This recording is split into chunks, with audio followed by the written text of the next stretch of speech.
how's everything faring up in Big Bear? Tell us about the training camp and the workout regimen. Everything's going well in Big Bear. There's not much distractions up there. The air's thin, clean, cold. It's very hard training. I'm enjoying every minute of it, and it's going to prepare me very good for the fight. We know you got Joe Joyce up there. He's another big heavyweight. He's also native to your area. Does that make things a little bit more comfortable, and what are you guys doing with each other? To be honest, it's a great sparring. I've got Joe Joyce at the minute and Guido Valentino, an Italian Olympian. I'm getting great work. I've got some other guys coming in this week and next week, so I'm preparing very well, very, very well. Cameron Buford, LA News Observer here, right here. Are you doing anything different in this training camp that you have done in the past? Yes, I'm wrestling with bears. You're wrestling with bears? How's that faring for you? Every morning at 6 a.m. You look pretty good for wrestling with bears. You know, I'm nice and slick, you can't land on me. Okay. He's trying to claw me all the time. A few little shots in, just touching, slipping, sliding. You know how it goes. Now that Billy Joe's giving up this, it's important for you to win, so the Tahun community's got another champion. Not really. I'm a lineal heavyweight champion of the world, and goes back to the days of John L. Sullivan. So I'm very proud of that. I'm very proud. I'm sure Billy Joe's going to win the world title back now. This is your first camp? Yes, it is my first camp. Very hard, to be honest. Very hard. The air is thin up there, and it's very hard. I came over here, I was already very fit. I could spar 12 rounds and fight on the pads and I'll work 15 rounds, no problem. I'll come here and I'm tired after 3 or 4 rounds. What's some of the specifics you're working on as it relates to Deontay Wilder to combat his foot speed, and what do you think Deontay Wilder needs to work on to combat your agility, your elusiveness, pros and cons of both? It's a pretty easy fight to analyse, really. Deontay Wilder needs to land that big right hand and detonate me, knock me out, and I need to not let him do that, basically. So I've got to do whatever I can not to let him hit me with that big right hand. Playing time and time again.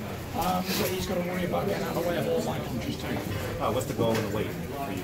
I'm on weight. I'm not really focusing on weight. For the first time in my whole career, I came into camp on weight. I came in at about 263, so I'm probably going to weigh on the like 260. So I'm going to be heavy. I'm a big giant man.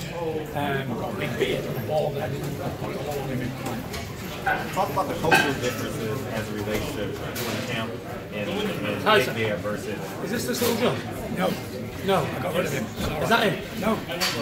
It's not him. Doing camp in LA versus doing camp in the UK. Can you speak about any major differences that you had to overcome? There's not much major difference, only the time difference. It's 8 hours behind in California to the UK. So the main reason I came to Big Bear is it's on the same time zone. And the time zone is very important. A lot of UK fighters come to the US and they leave a week or so. And the same with the US fighters going to the UK. And the time is a massive, massive advantage. If I can get the right time zone here, I'll feel great on the night. Do you feel you're on time zone? You're on time now? Yeah, I've been here 3 weeks now, and I feel I'm waking up at 7, 8 o'clock in the morning. When I first got here, I was waking up at like 4 a.m., 4:30. It's like wandering around all morning, like waiting to do stuff. And it's like, I want to go to Starbucks at 6 in the morning. What time's it open? So I'm very happy that I came over 8 weeks before. Yeah, good Give myself the best opportunity. Yeah, it makes sense. Outside of your training, what kind of things have you been doing with your free time? I don't have any free time. While I'm not training, I'm thinking about training. When I'm not thinking about training, I'm sleeping. And when I'm not sleeping, I'm eating. And when I'm not eating, I'm resting, watching TV. That is it. I don't leave Big Bear.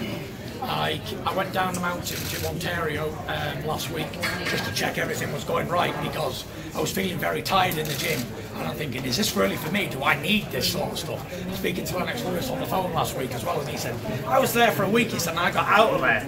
He said, I hated the place, it was too hard. But I went down to Ontario to sea level, and I worked very hard and very fast, and I was very fit. Is the isolation something that you've really had before in your career, and how do you feel about being isolated kind of from the rest of the world while you're training for this massive fight? I've been isolated many times in training camps. Many times. There's something I'm used to. I based myself in Holland in the middle of a forest, 10 mile from any first shop or town or anything before. That was for the Klitschko fight and that, so I'm used to being away. And in hostile environments, Is this the longest that you've been away from your family in terms of training? No, I've been away from my family for 6 months before a fight. Tyson, how's you the have a great story. Even before you were born, you were a warrior. Nobody is giving you a chance when you were premature. Actually, your father called you Tyson. Could you explain the story for the Mexican people? Yes, I can. Great story. Yeah. I was born 8 weeks premature, and I died 3 times when I was a baby, and I weighed in at 1 pound in weight. I was born in 1988. My dad was a massive boxing fan, and he was also a professional boxer, so he called me after his greatest ever fighter, Mike. He called me Tyson, because my dad's favourite fighter was Mike Tyson. Mike Tyson was in his heyday in 1988. Very fitting that I should go on and be the heavyweight champion of the world. Odds against that would be very stacked high, not in your favour.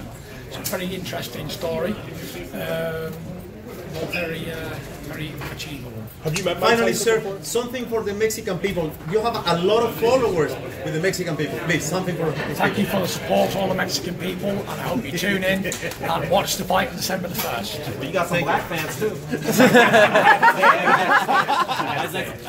Mark, do you have a follow-up? I don't care where people are from, who they are, what they are. I respect all the fans, all boxing fans I respect. You have to as a man. Without the fans, what are we? Nothing.